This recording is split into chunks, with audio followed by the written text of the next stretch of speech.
ভণ্টিৰ নামটো নীলিমাই দেবেৰা পাৰাত থকা ঠাই বৰ দুখেৰে লিখিলে বয়ফ্ৰেণ্ড হেনো কোনো নাই। নোৱাৰো কথাটো বোপা বেয়া কথা বৰ কদাপি নহয়, সেইটো কথা মানুহৰ একেবাৰে নোৱাৰিলে এশবাৰে কৰা। 10 বছৰ লাট চৰ গুড় খাই পেলাই মই বিধায়ক হৈছোঁ। যদি কিবা ডিগ্ৰী থাকিলেহেঁতেন হিমন্ত বিশ্ব শৰ্মা ডাঙৰীয়া IAS পালেহেঁতেন। ডিব্ৰুগড়ৰ ৰাইজ দেৱানন্দৰ নিচিনা 85 বছৰ বয়সতো দেখিব জেপত এখন ৰঙা ৰুমাল লৈ থাকে। যেতিয়া আমাৰ বিধানসভা মজিয়াত আলোচনা হৈছিলে আমি মুখ্যমন্ত্ৰী মহোদয়ৰ মুখলৈ ঘূৰি চাইছিলোঁ। আৰে কি কৰি দিলে মুখ্যমন্ত্ৰী মহোদয়? 12,500 কোটি টকা।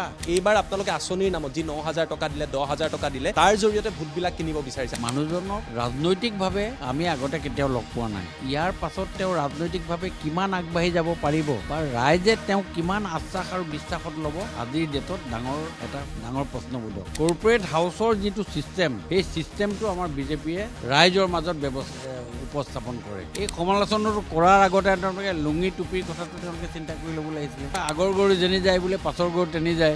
1 ছাৰ্ভিচ ইজুকেল 5, 1:5। এজন মানুহক চাকৰি দিয়ক, তেওঁলোক ঘৰৰ 5টা মানুহে ব্লাইণ্ডলি যিজন কেণ্ডিডেট পদুম ফুলৰ থাকিব তেওঁকে ভোট দিব। মই কংগ্ৰেছক এটা উপদেশ দিছোঁ, তেওঁলোকে 26ৰ কথা পাহৰি যাওক। 31লৈ খুব ট্ৰাই কৰক, ভাল এজন LOP হ'ব পাৰিব। নমস্কাৰ, টাইম এইটৰ বিশেষ অনুষ্ঠান নেতাৰ সৈতে 24 ঘণ্টালৈ মই জ্যোতিদীপ বৈশ্যই আপোনালোকক স্বাগতম জনাইছোঁ। ষ্টাৰ চিমেণ্ট আৰু প্লাই ষ্টৰী এই অনুষ্ঠানত আমাক সহযোগ কৰিছে। বিধানসভাৰ সমষ্টিত বৰ্তমান সময়ত যিসমূহ নিৰ্বাচন চলিছে, নিৰ্বাচনক লৈ ৰাজ্যৰ প্ৰতিটো প্ৰান্তত ব্যাপকভাৱে প্ৰচাৰ চলিছে। প্ৰতিগৰাকী প্ৰাৰ্থী জনতাৰ কাষলৈ গৈছে, জনতাৰ সৈতে কথা পাতিছে আৰু এই মুহূৰ্তত আহি আমি উপস্থিত হৈছোঁহি ডিব্ৰুগড় বিধানসভা সমষ্টিত। এইবাৰ ভাৰতীয় জনতা পাৰ্টীৰ মিত্ৰজোঁটৰ তৰফৰ পৰা পুনৰবাৰ জ্যেষ্ঠ ভাৰতীয় জনতা পাৰ্টীৰ জ্যেষ্ঠ নেতা তথা মন্ত্ৰী প্ৰশান্ত ফুকনক পুনৰবাৰ টিকট দিয়া হৈছে আৰু এই মুহূৰ্তত টাইম এইটৰ দৰ্শকৰ লগত আমাৰ লগত উপস্থিত আছে প্ৰশান্ত ফুকন ডাঙৰীয়া। ডাঙৰীয়া, প্ৰথমতে আপোনাক স্বাগতম জনাইছোঁ আৰু শুভেচ্ছা জনাইছোঁ আপোনাৰ আগন্তুক নিৰ্বাচনৰ বাবে। প্ৰথমতে মই আপোনাৰ পৰা জানিব বিচাৰিছোঁ, নিৰ্বাচনৰ প্ৰচাৰ চলি আছে আৰু দীঘলীয়া সময় আপুনি এই প্ৰক্ৰিয়াটোৰ লগত জড়িত হৈ আছে। এইবাৰ ডিব্ৰুগড় বিধানসভা সমষ্টিত আপুনি কি দেখিছে, পৰিৱেশটো কেনেকুৱা? চক মানুহেতো দেখিবলৈ বেয়া হ'লেও নিজক ধুনীয়া বুলি কয় সদায়। এইটো এটা মানুহৰ এটা বেছিক ফেনমেনা।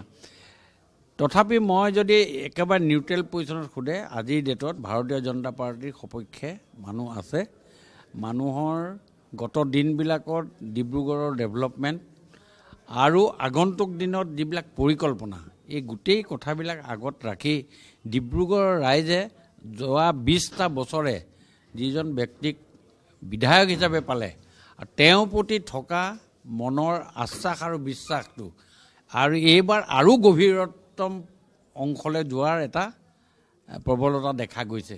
সেইটো ফালৰ পৰা দেখা যায় যে এইবাৰ নিৰ্বাচনটো যথেষ্ট ভাল হ'ব বুলি ভাৰতীয় জনতা পাৰ্টীজনৰ সপক্ষে। আপুনি দীঘলীয়া সময় এই সমষ্টিটোত আছে, ভোটাৰসকলক চিনি পায়। মোৰ প্ৰশ্নটো হ'ল, এইবাৰ আপোনাৰ বিৰুদ্ধে বিৰোধী মিত্ৰজোঁটৰ তৰফৰ পৰা অজাপৰ তৰফৰ পৰা প্ৰাৰ্থী দিয়া হৈছে।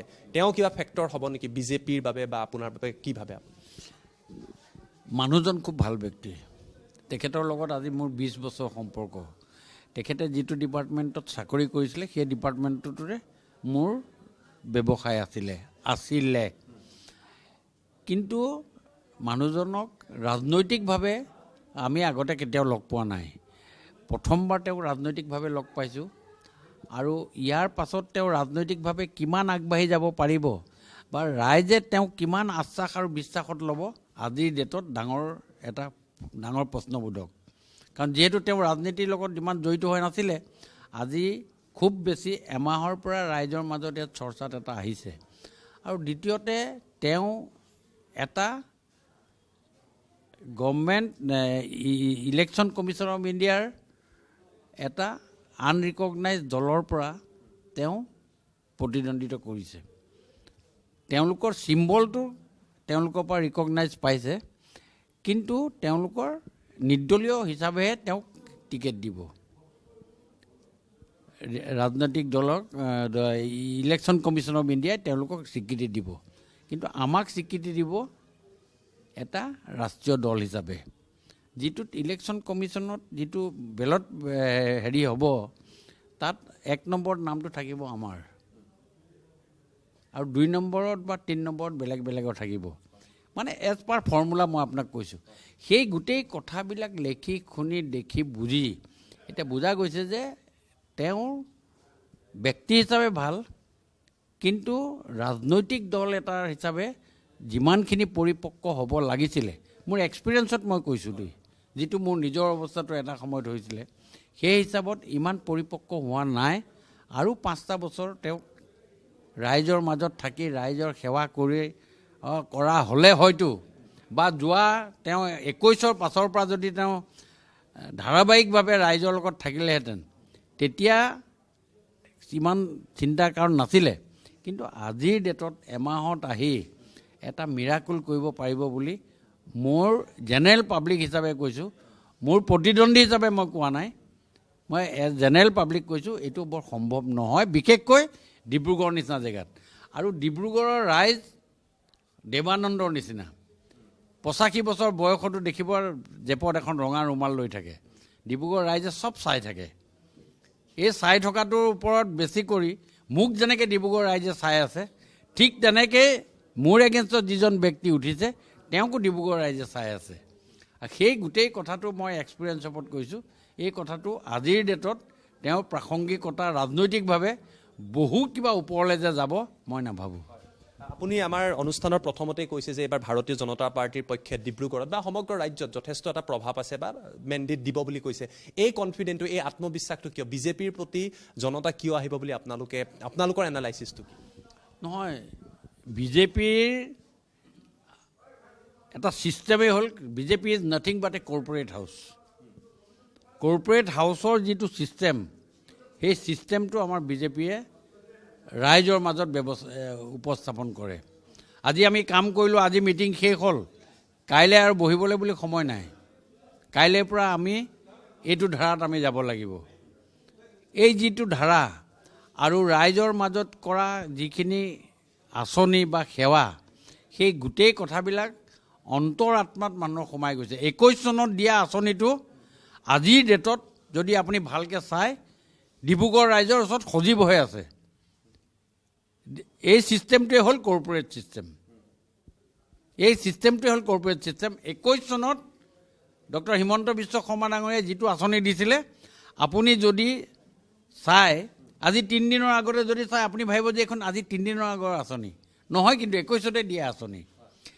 এই যিটো টেকন'লজি ইউজ কৰা হয়, এই টেকন'লজিটোৱে ৰাইজক সজীৱ কৰি থয়, আৰু এই সজীৱে আগন্তুক দিনত ভাৰতীয় জনতা পাৰ্টীৰ সপক্ষে বহু পৰিমাণে ভোট আহিব বুলি মই ক'ব খুজিছোঁ। আপুনি আঁচনিৰ কথা কৈছে, মই আঁচনিৰ প্ৰসংগই আনিছোঁ। মুখ্যমন্ত্ৰীয়ে কৈছে লাখপতি বাইদেউ হওক, অৰুণোদয় আঁচনি হওক, ৰেচন কাৰ্ড হওক, নিযুত মইনা হওক, যথেষ্ট আঁচনি আপোনালোকৰ আছে। আৰু কৈছে যে বিকশিত অসম গঢ়িব লাগে, 5খন শ্ৰেষ্ঠ ৰাজ্য গঢ়িব লাগে। ডক্টৰ হিমন্ত বিশ্ব শৰ্মাই সেই কথা উল্লেখ কৰিছে। মোৰ প্ৰশ্নটো হৈছে, বিৰোধী নাইবা কংগ্ৰেছে অভিযোগ কৰিছে যে এইবাৰ আপোনালোকে আঁচনিৰ নামত যি 9,000 টকা দিলে, 10,000 টকা দিলে, তাৰ জৰিয়তে ভোটবিলাক কিনিব বিচাৰিছে। আপোনালোকৰ আঁচনিক কিন্তু কংগ্ৰেছ হওক, ৰাইজৰ দল হওক, জাতীয় পৰিষদ, তেওঁলোকে সমালোচনা কৰিছে। তেওঁলোকে কৈছে ইয়াৰ আঁচনিবিলাকে টোপ দিছে আৰু জনতাক লৈ যাব বিচাৰিছে। এই সমালোচনাটোৰ উত্তৰ আপুনি কিদৰে দিব? এই সমালোচনাটো কৰাৰ আগতে তেওঁলোকে লুঙি টুপিৰ কথাটো তেওঁলোকে চিন্তা কৰি ল'ব লাগিছিলে। ধুতি, শাৰী, এইবোৰ তেওঁলোকৰ বাৰ আগৰ গৰু যেনি যায় বোলে পাছৰ গৰু তেনি যায়। যদি তেওঁলোকৰ মতে হয়, তেওঁলোকেতো যে এইবিলাক বস্তু দিছিলে, আজি তেওঁলোকে দিয়াবিলাক পাহৰি গ'ল নেকি? তেওঁলোকে যিবিলাক দিছে চাওক, এই আঁচনিবিলাক ৰাইজৰ উপকাৰৰ কাৰণে দিয়া, ৰাইজৰ অৰ্থনৈতিক মহিলা সবলীকৰণৰ কাৰণে আমি যিবিলাক ব্যৱস্থা, তাৰে অংশ বিশেষৰ বাহিৰে একো নহয়। 12,500 কোটি টকা আপুনি ভাবক, ভাৰতবৰ্ষৰ কোনো ৰাজ্য নাই, উত্তৰ প্ৰদেশতো নাই। যিটো মাইক্ৰ' ফাইনেন্স আছিলে, যেতিয়া আমাৰ বিধানসভা মজিয়াত আলোচনা হৈছিলে, আমি মুখ্যমন্ত্ৰী মহোদয়ৰ মুখলৈ ঘূৰি চাইছিলোঁ, আৰে কি কৰি দিলে মুখ্যমন্ত্ৰী মহোদয়? 12,500 কোটি টকা আপুনি লোন ল'লে, আপুনি লোন লৈ কিবা বস্তু কিনিলে, আপুনি লোন ঘূৰাই দিব নোৱাৰিলে, মামাই ঘূৰাই দিব লাগিব। মামাই ক'লে মই ঘূৰাই দিম 12,500 কোটি টকাত, শৃংখলাবদ্ধভাৱে 12,500 কোটি টকা ঘূৰাই দিলে। আজি অৰুণোদয় আঁচনি, এই অৰুণোদয় আঁচনি আপোনালোকে, আজি মই আপোনালোকক গাড়ী ভাড়া কৰি দিম, আপুনি গাঁৱত যাওক, আপুনি এবাৰ মাত্ৰ 10 গৰাকী মহিলাক আপুনি সোধক, হোৱাট ইজ দেয়াৰ ফিলিংছ। আজি অন্তৰ আত্মাত এফালে মামাৰ কলিজাত, তেওঁলোকৰ কলিজাত মামাক বহাই থৈ তেওঁলোকে কাম কৰি আছে। প্ৰত্যেকগৰাকীয়ে আই মাতৃক আপুনি সোধক, হাজবেণ্ডে গা ধুই থাকে, তেওঁ বাহিৰত ৰৈ আছে যে মই তুলনি বিয়াখন খাবলৈ যাব লাগে, তেওঁ কাপোৰ কানি পিন্ধি ৰৈ আছে, হাজবেণ্ডে গা ধুই আহিলে টকা 100 দিব, সেই 100 টকা লৈ গৈ পেলাই কিবা এটা পেঞ্চিল কিবা এটা কিনি দিব, সেই আশাত ৰৈ আছে। এতিয়া কিন্তু সেইটো নহয়। এতিয়া তেওঁ 500 টকা হাজবেণ্ডক উলিয়াই দিব পৰা ব্যৱস্থা এটা কোনে কৰি দিলে? ডক্টৰ হিমন্ত বিশ্ব শৰ্মা ডাঙৰীয়াই। এইটোৱে হ'ল ভাৰতীয় বিকশিত অসমৰ এটা নমুনা বুলি মই ক'ব খুজিছোঁ। মানে আপোনালোকে কৰা কামবিলাক, আপোনালোকে কৰা উন্নয়ন, আন এটা প্ৰসংগত আহিছোঁ, আপোনালোকে চৰকাৰী চাকৰিৰ ক্ষেত্ৰত যিটো কথা কয় মুখ্যমন্ত্ৰীয়ে যে আমি এটকাও ঘোচ নোলোৱাকৈ যি 1 লাখ বুলি কৈছিলে 1.5 লাখতকৈ অধিক চাকৰি দিলে আৰু আগন্তুক সময়ত 2 লাখ চাকৰি দিম বুলি কৈছে। এই কথাবিলাকে এইবাৰ নিৰ্বাচনটোৰ প্ৰেক্ষাপট সলনি কৰিব নেকি? এই যে চাকৰি পালে বা আঁচনি পাইছে তাক আপুনি কিদৰে ভাবে আৰু তাৰ বাবে আপোনালোকৰ নিৰ্বাচনটো সহজ হৈছে নেকি এইবাৰ? এইটো আপোনাৰ এটা চাকৰি ইনটু 5, 1 চাৰ্ভিচ ইজুকেল 5, 1:5। এজন মানুহক চাকৰি দিয়ক, তেওঁলোক ঘৰৰ 5টা মানুহে ব্লাইণ্ডলি যিজন কেণ্ডিডেট পদুম ফুলৰ থাকিব তেওঁকে ভোট দিব। আপুনি চাকৰি কৰিলে, ভালকৈ লিখিলে, ঘৰলৈ গুচি আহিলে, ভাত পানী খাই আছে, মোবাইলত তেওঁকে মেছেজ আহিলে, চাকৰি এপইণ্টমেণ্ট লেটাৰ আপোনাৰ মোবাইলত আহি গ'ল। পৃথিৱীত এনেকুৱা ক'ত আছে আপুনি ভাবি চাওক, ক'ত আছে? আপোনালোকে মোক এটা কথা কওক, এডোখৰ জেগা দেখুৱাই দিয়ক। বোলে কালিফৰ্ণিয়াত অমুক জেগাডোখৰত আছে, ইউগেণ্ডাত বোলে অমুক জেগাডোখৰত এনেকুৱা এপইণ্টমেণ্ট হৈছে, কওক দেখুৱাই দিয়ক। গ্ল'বেলি মোক দেখুৱাই দিয়ক এনেকুৱা ছিষ্টেম। ভালকৈ লিখিলে ভাল ফল পাবা আৰু লগে লগে এপইণ্টমেণ্ট লেটাৰ পাবা, উইদাউট গিভিং এ ছিংগুল ফাৰ্ডিং। কাকো এটা নয়া পইচা নিদিয়াকৈ চাকৰি এপইণ্টমেণ্ট পাব। 1.5 লাখ মানুহক চাকৰি দিলে, 1 লাখ দিম বুলি ক'লে 1.5 লাখ দিলে, মানে কিমান দিলে? 50% বেছিকৈ দিলে। সেইটো এজনেই মানুহ আছে, এজন ডক্টৰ হিমন্ত বিশ্ব শৰ্মা ডাঙৰীয়া। আপোনাৰ পৰা মই জানিব বিচাৰিছোঁ, আপুনি দীঘলীয়া সময় এই সমষ্টিটোত আছে, প্ৰতিগৰাকী ভোটাৰক চিনি পায়, আপুনি বিয়া সবাহ নাম সকলোতে যায় আৰু সকলোকে ব্যক্তিগতভাৱে চিনি পায়। মোৰ প্ৰশ্নটো হ'ল, ডিব্ৰুগড়ৰ জনতাক, যিসকল নতুন ভোটাৰ আছে, জেন জি বুলি কয়, প্ৰথমবাৰৰ বাবে ভোট দিব আহিছে, তেওঁলোকক প্ৰশান্ত ফুকনে কি ক'ব? নতুন প্ৰজন্মৰ ভোটাৰসকল কিয় বিজেপিৰ কাষলৈ আহিবলৈ বা প্ৰশান্ত ফুকনক কিয় ভোট দিব লাগে? চাওক, প্ৰশান্ত ফুকন বুলি তেওঁলোকৰ কিমান আত্মীয়তাটো আছে মই সেইটো ক'ব নোৱাৰোঁ, কিন্তু সেই আত্মীয়তাটো গ্ৰহণ কৰাৰ ক্ষেত্ৰত এটা উদগনিমূলক ব্যৱস্থা কৰি দিয়া মানুহজনে হ'ল মামা। মামাক সেই নতুন জেনেৰেশ্যনৰ যিখিনি ভোটাৰ, সেই ভোটাৰখিনিয়ে সদায় মামাৰ লগত আছে। মামাৰ উপলব্ধি, মামাই কৰা কাম, মামাই যি ব্যৱস্থা কৰিছে, সেই গোটেই কথাটোক আগত ৰাখি মামাৰ নামত, মামাৰ জৰিয়তে, মামাৰ দ্বাৰা সেই ভোটটো ভাৰতীয় জনতা পাৰ্টীৰ সপক্ষে আহিব আৰু সেই ভাৰতীয় জনতা পাৰ্টীৰে কেণ্ডিডেট হ'লোঁ মই। মানে মামা ফেক্টৰে এইবাৰ বিজেপিক ঢৌ আনিব। মামা ফেক্টৰ, মামাই যিখিনি কাম কৰিছে, মামাৰ যি ব্যৱস্থা কৰিছে, আজি নিযুত মইনা আঁচনি দিলে, CM ট্ৰিপুলে দিলে, CM ট্ৰিপুলে ছিষ্টেমেটিকেলি আজি মানুহে আজি পইচা পাইছে। কাকো ক'তো একো কৰা নাই, যোনে যি ব্যৱসায় কৰিম কৈছে। কোনোবাই কৈছে যে আমি পল্ট্ৰি ফাৰ্ম খুলিম, কোনোবাই কৈছে মই গাহৰি ফাৰ্ম খুলিম, ফৰ্ম ফিল আপ কৰিছে, লগে লগে পইচা পাইছে। মোৰ সমষ্টিত 593 সগৌৰৱে মই আজি দিয়াৰ ব্যৱস্থা কৰিব পাৰিছোঁ। সেইটো অকল এজন মানুহে, সেইজন হ'ল হিমন্ত বিশ্ব শৰ্মা, মামা। এবাৰ কংগ্ৰেছে গৌৰৱ গগৈৰ নেতৃত্বত এটা চেষ্টা কৰিছে, তেওঁ নিজেও প্ৰতিদ্বন্দ্বিতা কৰিব। কংগ্ৰেছ এইবাৰ ফেক্টৰ হ'বনে? গৌৰৱ গগৈৰ নেতৃত্বত কি ভাবে? চব কংগ্ৰেছটো ফেক্টৰ নহয়। মই কংগ্ৰেছক এটা উপদেশ দিছোঁ, তেওঁলোকে 26ৰ কথা পাহৰি যাওক, 26ত পাহৰি যাওক। 31লৈ খুব ট্ৰাই কৰক, ভাল এজন LOP হ'ব পাৰিব, লিডাৰ অফ দি অপজিশ্যন হ'ব পাৰিব, ভাল 35-36টা ছিট পাবগৈ পাৰে 31ত। মানে 31টো চৰকাৰ নহ'ব, চৰকাৰ কৰিব নোৱাৰে। ভাল LOP এজন ক'লোঁ মই আপোনাক, leader of the opposition party হ'বৰ কাৰণে 31ৰ কাৰণে ট্ৰাই কৰক, হ'ব পাৰিব। নোৱাৰোঁ কথাটো বোপা বেয়া কথা বৰ কদাপি নহয়, সেইটো কথা মানুহৰ। একেবাৰে নোৱাৰিলে 100 বাৰে কৰা। তেওঁলোকক কৈছোঁ যে এবাৰ নোৱাৰিলা, দুবাৰ নোৱাৰিলা, 3বাৰ নোৱাৰিলা, আকৌ ট্ৰাই কৰা। Failure is the pillar of success. ভালকৈ কৰক, পাৰিব। প্ৰশান্ত ফুকনে প্ৰেডিকশ্যন কৰিছে, গতিকে আপুনি কংগ্ৰেছৰ বাবে ভৱিষ্যতবাণী কৰিলে, কিন্তু বিজেপিৰ বাবে মই আপোনাৰ পৰা ভৱিষ্যতবাণী চাব বিচাৰোঁ। আপুনি দীঘলীয়া পৰিক্ৰমাত ভাৰতীয় জনতা পাৰ্টীৰ লগত আছে। এইবাৰ আপোনাৰ মতে অসমত, কেৱল ডিব্ৰুগড় সমষ্টিৰ কথা সোধা নাই, অসমত কেনেকুৱা নাম্বাৰছ আহিব বা ভাৰতীয় জনতা পাৰ্টীৰ মিত্ৰজোঁটৰ কেনেকুৱা হ'ব? নহয় চাওক, আজি আপুনি 103টা ছিটত আমি ফুল কনফিডেণ্ট আছোঁ। 103টা ছিটত আমি পূৰা ফাইট কৰিছোঁ। কিবা কাৰণে 2টা শ্লিপ হ'ব পাৰে, বেলেগ কথা, কিন্তু মেজৰিটি আমাৰ 90 হাউচত থাকিব। আপোনাৰ টপ অফ দি বাংক 98 হ'ব পাৰে, 99 হ'ব পাৰে। আমাৰ এইটো এটা আমাৰ মেথডিকেলি আমি চিন্তা কৰিছোঁ।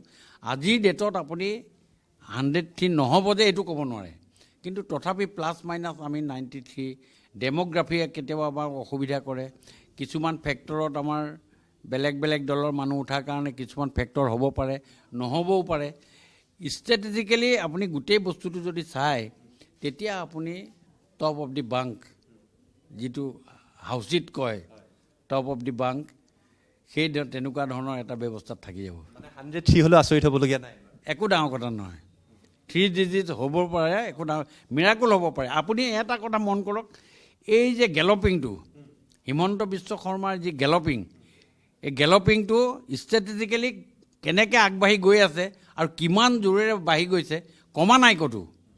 কমা নাই মানে এটা কাৰণে কমা নাই, পলিটিক্সত যদি কিবা ডিগ্ৰী থাকিলেহেঁতেন হিমন্ত বিশ্ব শৰ্মা ডাঙৰীয়া IAS পালেহেঁতেন।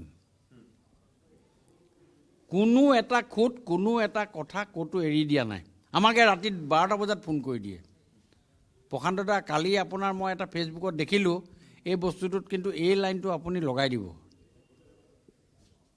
মানে ছুপাৰ হিউমেনৰ যিটো থাকে, সেইটো ৰাতি 12টা বজাত তেওঁ ফোন কৰি পেলাই কৈ দিয়ে। সেই কথাবিলাক আপোনালোকে মন কৰক। এই যিটো ক্লাইম্বিং গেলপিংটো এটা সাংঘাতিক ধৰণে আগবাঢ়ি গৈ আছে। মিৰাকুল হ'বলগীয়া একো নাই, 103টা চিটো যদি আমি পাই যাওঁ, একো এটা মিৰাকুল হ'বলগীয়া একো কথা নাই। আজি আপুনি লিখি থওক আপোনাৰ ডায়েৰীখনত, মোবাইলত লিখি থওক যে প্ৰশান্ত ফুকনে এনে কৈছে। মই এনেই কোৱা নাই দেই, 20 বছৰৰ মোৰ ৰাজনীতিৰ এক্সপিৰিয়েঞ্চ। 99ত বিজেপিত জইন কৰিলোঁ, 6 চনৰ পৰা কনজিকিউটিভলি 4বাৰ মই MLA হৈছোঁ। 10 বছৰ লাট চৰ গুড় খাই পেলাই মই বিধায়ক হৈছোঁ। অপজিশ্যনৰ 10 বছৰ। সেই সময়ত সাংঘাতিক মানুহ বিজেপিত আছিলে, কংগ্ৰেছত আছিলে। সেইসকলৰ যুঁজ বাগৰ কৰি তাৰপাছত শাসকীয় দলত মই 10 বছৰ থাকিলোঁ। সেই এক্সপিৰিয়েঞ্চত এই কথাবিলাকে this is nothing but a statement, কিন্তু মোৰ এক্সপিৰিয়েঞ্চ আজি আপোনালোকৰ আগত বক্তব্য ৰাখিছোঁ। প্ৰশান্ত ফুকন ডাঙৰীয়া, আপুনি নিৰ্বাচনটো চলাই আছে, ৰাজনীতিত আপোনাৰ দীঘলীয়া পৰিক্ৰমা, কিন্তু আপোনাৰ আন এটা দিশো আছে, সেয়া হৈছে আপুনি সুন্দৰ গীত গায়, আমি দেখি থাকোঁ। এইবাৰ নিৰ্বাচনত গীত গাইছেনে নাই ভোটাৰৰ আগত? নহয়, এইটো এটা স্পণ্টনাছ কথা। গীতটো পৰিৱেশৰ ওপৰত কথা, গীতটো গায়। আৰু গান সংগীতটো এনেকুৱা বস্তু, সংগীত বেয়া পোৱা মানুহ নাই। যেতিয়া আপুনি মৰুভূমিত এটা কেমেলটো গৈ থাকে, মাইল কি মাইল গৈ থাকে, এটা সময়ত কেমেলটোৱে উটটোৱেও মানে যাব ইচ্ছা নকৰে। তেতিয়া কি কৰে, কেমেল ৰাইডাৰটোৱে এটা বাঁহীৰ সুৰ বজায়, আৰু এই বাঁহীৰ সুৰটো শুনি কেমেলটো আগবাঢ়ি গুচি যায়। তেওঁ মানে ভাগৰ নাইকিয়া হৈ যায় সুৰৰ, মানে এই চিপুঙৰ সুৰত তেওঁ আগবাঢ়ি গৈ যায়। সেইকাৰণে সংগীতটো কি হৈ যায়, আব্দুল মালিকৰ ভাষাত যেনেকৈ অনবৰতে গধুৰ তত্ত্ব কথা কৈ থাকিলেও মানুহে বৰ ভাল নাপায়, তাৰ মাজত আমোদজনক কথা এটা ক'লে মানুহে আকৌ কথাটো শুনাৰ শ্ৰৱণ শক্তিটো আৰু এক্টিভাইড হৈ থাকে। ঠিক তেনেকৈ এই কামৰ মাজত উল্লাসৰ মাজত যদি আপুনি সৰুকৈ এটা কলিও গাই দিয়ে, সেই কলিটোৱে কিন্তু যথেষ্টখিনি ক্ৰিয়া প্ৰক্ৰিয়া কৰে।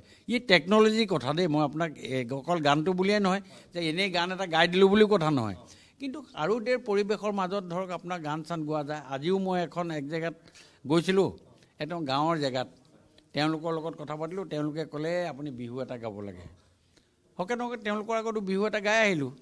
কিমান গালোঁ, কিমান শুদ্ধ গালোঁ কথা নাই, কিন্তু তেওঁলোকৰ লগতে বুঢ়ী আইতা এগৰাকী আছে, তেওঁ লাখুটিডাল থৈ পেলাই তেওঁ তাত নাছিলে। মই চাই আছোঁ, মানে তেওঁ মনত অনুপ্ৰেৰণা পালে। কোনে গাইছে এইটো কথা নহয়, কিন্তু বিহু সুৰীয়া বিহু এটা যেতিয়া গোৱা যায়, তেতিয়া মনত ভাল পায়। সেই উটটোৰ নিচিনা, উটৰ সেই বাঁহীৰ মাতটোখিনি তাৰ খোজটো খৰকৈ দিয়াৰ নিচিনা ৰাইজেও মনত এটা অনুপ্ৰেৰণা পোৱা যায়। আৰু জেনেৰেলি ৰাজনৈতিক ব্যক্তিসকলে এইবিলাক কাম নকৰে, তেওঁলোকে পৰ্দাৰ পাছত থাকে, বহুত কথা তেওঁলোকৰ এটা ধান থাকে, আৰু মই সেইটো কথাত অকণমান ব্যতিক্ৰম। আজিও আপোনাৰ যথেষ্ট সংখ্যক সমৰ্থক আছে, অনুষ্ঠানো চাইছে, এপাকেই যদি বিহু আমাক গুণগুণাই দিয়ে আপুনি, সকলোৱে ভাল পাব নিৰ্বাচনৰ বতৰ। মইতো চাওক, বিহুৰ এটা পৰিৱেশো থাকে দেই। আপুনি কৈছে মই গুণগুণাই দিম বাৰু গান এটা, কিন্তু এটা পৰিৱেশ লাগে বিহুৰ এটা। আপুনি জুলাই মাহত বৰষুণ দি আছে, তাত বিহু গালে ভাল লাগিব নেকি?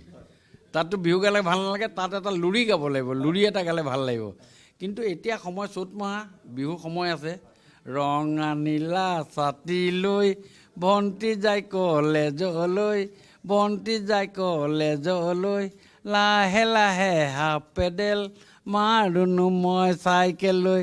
ভণ্টিৰ নামটো নীলিমাই, দেবেৰাপাৰা থকা ঠাই, বৰ দুখেৰে লিখিলে বয়ফ্ৰেণ্ড হেনো কোনো নাই। এই 18-19-22 বছৰীয়া ছোৱালী এজনীয়ে সেই বয়ফ্ৰেণ্ড হেনো কোনো নাই বুলি কোৱাৰ লগে লগে মই চালে গম পাই যাওঁ, খুব লাজ কৰে। এইবিলাক হ'ল এটা ৰিচাৰ্চ পইণ্ট। এইবিলাক চাই পেলাই আপুনি সেই মানুহজনৰ মনত মোৰ প্ৰতি থকা ভাৱ, দলটোৰ প্ৰতি থকা ভাৱ, তেওঁলোকৰ কেনেকুৱা স্পৰ্ধা, এই গোটেই কথাটো ওলাই পৰে। বহুত বহুত ধন্যবাদ জনালোঁ। নিৰ্বাচনী প্ৰচাৰত প্ৰশান্ত ফুকন তেখেত ব্যস্ত হৈ আছে। তাৰ মাজত আজি কেইবাটাও তেওঁ কথা ক'লে, তেওঁৰ যি দীঘলীয়া ৰাজনৈতিক পৰিক্ৰমাৰ পৰা কেইবাটাও প্ৰেডিকশ্যন কৰিছে তেওঁ অভিজ্ঞতাৰ পৰা। আৰু আটাইতকৈ ভাল লগা কথাটো হ'ল ইমানখিনি ৰাজনৈতিক কথাৰ মাজতে তেখেত এটা গীত গালে। হয়, আৰু এইবাৰ আৰু এটা গীত শুনাব। গীত নহয়, মই সকলোকে আজি আপোনালোকৰ জৰিয়তে মই এটা কথা ক'ব খুজিছোঁ যে ৰাজনীতিত এটা বস্তু বৰ অত্যন্ত দৰকাৰ। আজিৰ ডেটত ৰাজনীতিত আমাৰ দলৰ কাৰ্যকৰ্তাসকলক ইয়াৰ পৰাই মই আহ্বান জনাইছোঁ, অলপ আগতেও কৈছোঁ যে 3টা বস্তু আমি লগত ল'ব লাগিব: মূৰত বৰফ, মুখত চেনি আৰু ভৰিত চকা। এই 15টা দিন এই কামটো কৰক। মূৰত বৰফ লওক, মূৰটো ঠাণ্ডা কৰি ৰাখক, মুখত চেনি, হাঁহি হাঁহি কথা পাতক, আৰু ভৰিত চকা। ৰাতিপুৱাৰ পৰা গধূলিলৈকে আপুনি ঘূৰি থাকক, আপোনাৰ জয় নিশ্চিত। হিমন্ত বিশ্ব শৰ্মা ডাঙৰীয়াক পুনৰ অসমৰ মুখ্যমন্ত্ৰী হ'ব দ্বিতীয়বাৰৰ কাৰণে। বহুত বহুত ধন্যবাদ জনাইছোঁ। আৰু এই আছিলে প্ৰশান্ত ফুকন। তেওঁ 3টা টিপছ দিছে, কেৱল ডিব্ৰুগড়বাসীৰ বাবে নহয়, বিজেপিৰ অন্যান্য কৰ্মকৰ্তাসকলৰ বাবে। গতিকে এই টিপছটো আপোনালোকে যদি মানি চালে, 20 বছৰীয়া অভিজ্ঞতাৰ পৰা তেওঁ কৈছে, আপোনালোকেও আগুৱাই যাব পাৰিব। গতিকে আমি ফলাফল কি হ'ব, মেণ্ডেট কি হ'ব, তাৰ বাবে অপেক্ষা কৰিব লাগিব। কিন্তু এইদৰে বিভিন্ন নেতা কৰ্মী আমি সকলোৰে সৈতে কথা পাতি জনতাৰ মনৰ ভাৱ এই অনুষ্ঠানৰ জৰিয়তে আপোনালোকৰ বাবে লৈ আহিবৰ চেষ্টা কৰিম। ধন্যবাদ, শুভৰাত্ৰি।